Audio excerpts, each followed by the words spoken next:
جمهور الزمالك اخواتي وحبايبي المحروقين من زيزو. هو زيزو عامل لكم ايه يا جدعان؟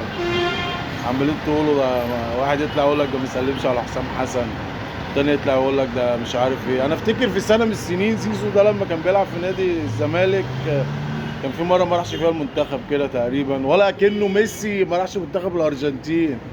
عايزين ايه من زيزو يا جدعان؟ ما تسيبوه في حاله. واكلاكوا قوي ليه انتوا عمالين تقولوا بالونه وما لقوش فيها وخلاص يا عم حلك من زيزو، انت مالك ومن زيزو؟ بس انا بفكرك ان زيزو النجم السنه دي، وبفكرك برضو ان الاهلي هياخد كل البطولات السنه دي كالعاده، وانت هتطلع حصاله كالعاده. مفيش حاجه بتتغير في مصر يعني، هيفضل الاهلي اهلي والزمالك زمالك. فخفوا الكلام عن احمد السيد زيزو احسن لعيب في مصر حبه. ماشي، فلفل حراق زيزو، زيزو بيحرق. بقول لك ايه، ولا عايز تغيظه هات له زيزو.